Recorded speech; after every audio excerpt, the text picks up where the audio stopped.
I thought we had some 50-50 balls at the end of the game that really we just went and got. I want to say Sean Dusk had a big-time offensive rebound, and I think that was the one that led to DP Pruitt's dunk on the baseline, and just making that extra effort play. We weren't perfect. We talk about we're going to make mistakes, and it's all about how you react to that mistake in that possession. We know we're going to screw up. I screw up every 5 seconds, and if you hang your head or if you're not willing to move on, we have guys. Then you struggle. We have guys that are able to make up for those mistakes. We're switchable. We're long, and we care. So it was really cool to see our guys perform the way they did through those extra effort plays. When you look at the end of the game, you're going to have a lot of turnovers still today, but you guys kind of cleaned it up at halftime. You had a ton at half, and you got better in the second. Billy's a really good coach. I had, probably 12 or 13 games against him in a 5-year time when he was at Wright State and I was at Green Bay. I want to say we saw him 2 or 3 times in the conference tournament. I felt like every year it was a matter of like who was going to jockey for position based on our series. So in scheduling this game, I was stupid because I knew that he was a very good coach, and we knew the battle it was going to be. You had to portray it to the guys, and they really bought into it. We talked about this is going to be like a conference game, the way because of how they play, and I thought we responded the right way. But in the first half, they were in the gaps. We were forcing some issues a little bit. We had some charges. That extra pass wasn't there. But at the end of the game, you saw how we made those extra passes that led to the layups and so forth. Came on the line to draw the OB underplay and lay up and win. That's, as a coach, is that like the smile moment? It's not a hard play. It's throw it to a good player and let him score. And we have 5 of them on the court. Yeah, obviously it's always fun, but it really wasn't that intricate of a play. It was, but they executed. Our guys executed that play. We hadn't run that. I don't know if we ran that in a game yet this year. And it's just about getting your player the ball. It's that simple. I didn't do anything other than just call the timeout. That's all I did. All I was turned into a layup. That sounds pretty good. The Marquette, Creighton, Bradley games, they prepare you for this kind of a game, don't they? Absolutely.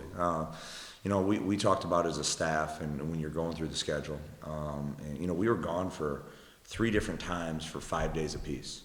Okay, and that affects you in so many different ways as a coach and as a player. We understood if we could withstand that travel, that distance from comfort, our families, our kids. Families aren't able to go really see them play because a lot of guys are a little closer than some of those places, other than Milwaukee.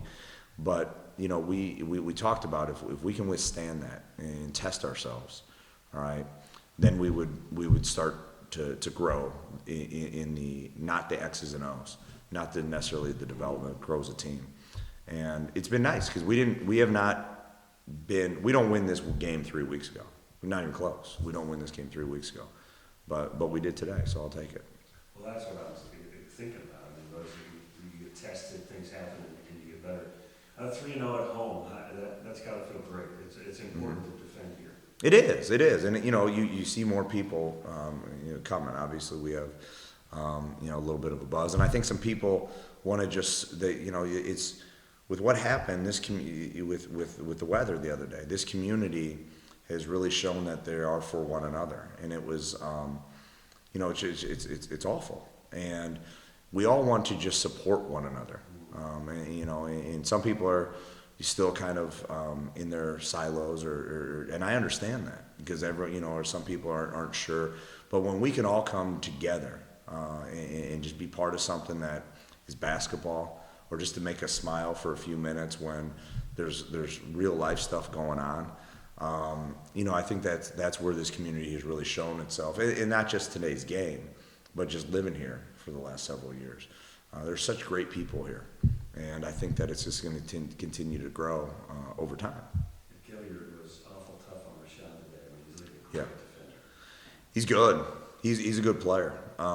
He got to the line, I think, 13 times, 12 for 13. That's huge. Now, we did a good job of when he shot it, in not fouling him. When we didn't foul him, that 3-pointer at the end was not making me happy when he made all 3 of those free throws. But we did a good job at the end. I think the very last play, we finally didn't jump, and he had to kick it out, and it took some more time off the clock.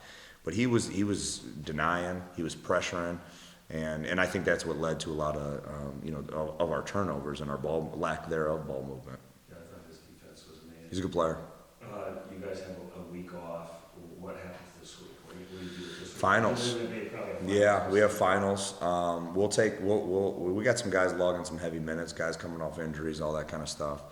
I think we're focused mentally on being here. Academics are going to be huge. We have finals starting tomorrow, and so these guys right now, it's like 4:00. They're going to be on a high right now, and then the reality of it is we were talking to a few of them outside of the locker room. Shamar, right when we were walking down, was like, "Got a lot of work tonight." He's like, I know.